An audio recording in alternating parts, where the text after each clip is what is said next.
बड़ी पुरानी कहावत है, तू डाल डाल मैं पात पात। बिहार और देश की राजनीति में इसी तरह की कुछ चीज़ें देखने को मिल रही है। आज के भोरे भोर में हम आपको एक ऐसा मुद्दा लेकर के आए हैं जिस मुद्दे से नीतीश कुमार लगातार पिछले 2-3 महीनों से चर्चा में थे। नीतीश कुमार ने जातीय जनगणना और अन्य मुद्दों को लेकर के जिस तरह से नरेंद्र मोदी और उनकी सरकार को घेरा था, भारतीय जनता पार्टी को बैकफुट पर ले आ रहे थे।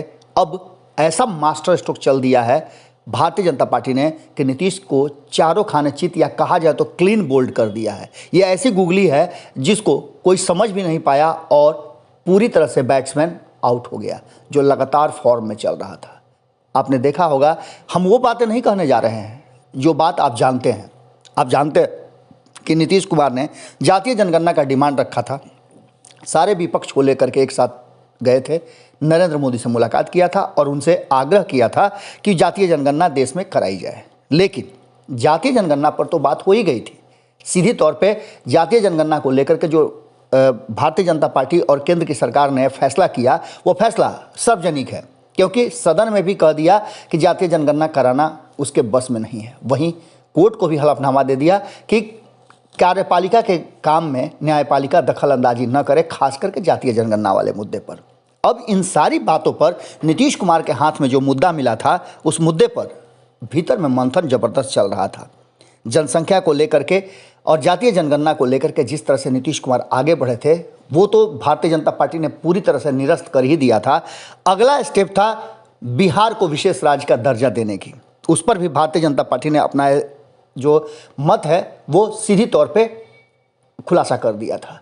आपको बता दें कि लगभग 7 दशक पूर्व जो जनगणना हुई थी, उसी के आधार पर आज भी इस देश में योजनाएं बनाई जाती हैं, अंदाजन एक सही आंकड़े के साथ नहीं। लेकिन अब जबकि भारतीय जनता पार्टी ने पूरी तरह से साफ कर दिया है कि जातीय जनगणना और जो बाकी की चीज़ें हैं वो नहीं करेगी, स्पष्ट तरीके से उसने कहा है कि एनआरसी वगैरह और एनपीआर जैसी कई ऐसी चीज़ें थी जिसको लेकर के बड़ी टकराव चल रहा था और भारतीय जनता पार्टी को इससे कहीं ना कहीं चुनावी नुकसान हो रहा था। एक खास वर्ग नाराज चल रहा था और इसको लेकर के विपक्ष मुद्दा बना रहा था। इन सारे मुद्दाओं को जो कि विपक्ष के पास भारतीय जनता पार्टी ने बैठे बिठाए दे दिया था, उन सारे मुद्दों से को कहीं ना कहीं निरस्त कर दिया है। आपको बता दें कि जातीय जनगणना से लेकर के एनआरसी और अन्य जो मुद्दे हैं जिस पर टकराव की स्थिति पैदा हो गई थी, उन सारे मुद्दों को 2031 तक टाल देने का केंद्र सरकार ने फैसला कर लिया है। आपको बता दें कि इन सारी बातों को लेकर के आखिर इस पर पता कैसे चलेगा, क्योंकि आपको पता है कि 2021 में ही जातीय जनगणना होनी थी, लेकिन लगातार जिस तरह से टकराव हो रहे थे उसे टाला जा रहा था। जनगणना का टाइम फ्रेम ऐसा रखने की तैयारी चल रही थी जो कि संभव नहीं लगता था।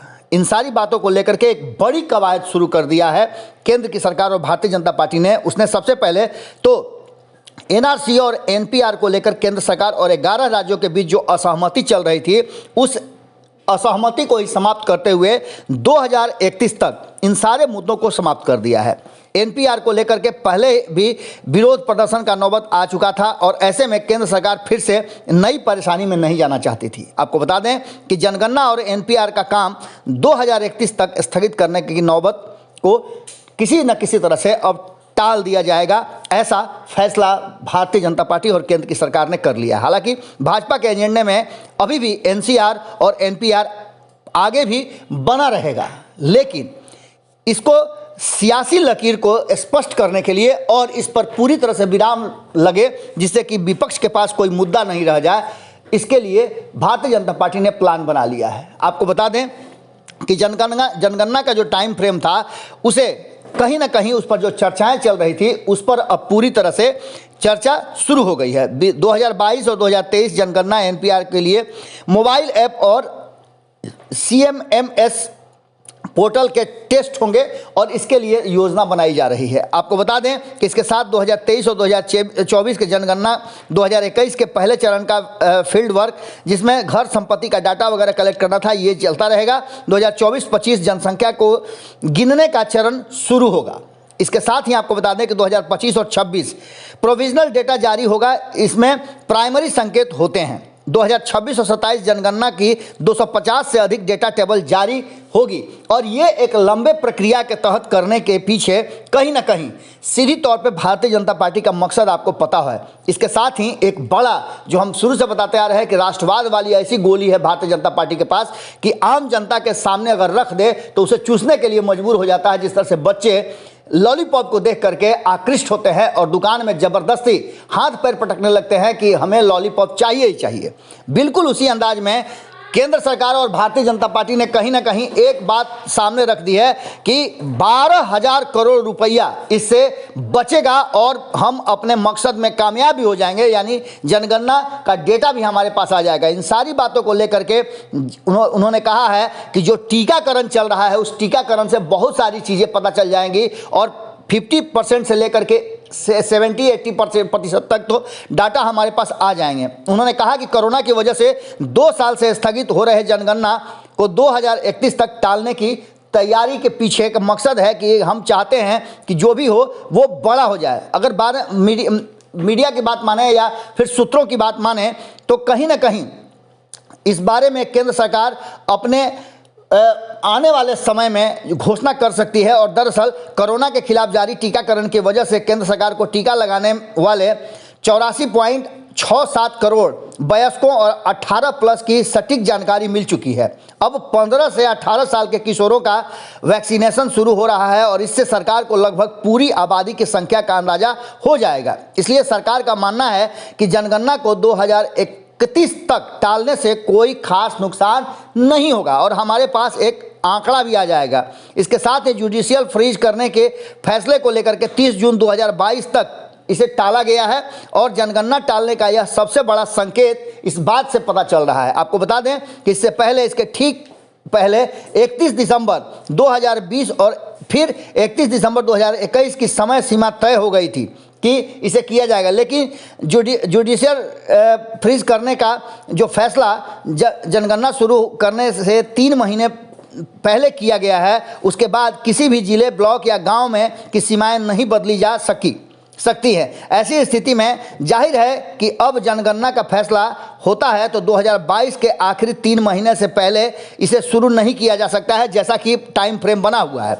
ऐसी स्थिति में पूरी तरह से केंद्र सरकार ने स्पष्ट कर दिया है कि हमारे पास जो डाटा है वो डाटा काफ़ी ज़्यादा सटीक है, क्योंकि जनसंख्या का डेटा वैक्सीनेशन के जरिए हमें प्राप्त हो गया है और इससे जो एकत्र हो रहे हैं वो हमें मिल जाएंगे। इसके साथ ही उन्होंने कहा कि बच्चों का वैक्सीनेशन होने के बाद देश की आबादी का सही अंदाज़ा लग जाएगा। 2026 में लोकसभा सीटों का परिसीमन प्रस्तावित है। यह परिसीमन 2021 की जनगणना के आधार पर होगा। ये बातें पहले से तय थी। अब 2022-23 में जनगणना से शुरू हुई तो परिणाम जो आएंगे 2027 तक मिल पाएंगे। ऐसे में यह परिसीमन भी टल सकता है। इन सारे चीज़ों का हवाला देते हुए कहीं ना कहीं केंद्र की सरकार और भारतीय जनता पार्टी ने सीधी तौर पे इसे टालने का अपना वैलिड कारण बता दिया है। ऐसी स्थिति में नीतीश कुमार के हाथ से एक बड़ा जो मुद्दा था वो निकल गया है। जनगणना में 30 लाख कर्मचारी लगेंगे, ज़्यादातर स्कूल स्टाफ इसमें लगाए जाएंगे। कोविड से पढ़ाई का नुकसान पहले ही हो चुका है। ऐसे में टीचर्स को दूसरे काम में लगाना कतई उचित नहीं होगा। ये बातें भी सीधी तौर पे भारतीय जनता पार्टी और केंद्र की सरकार का कहना है।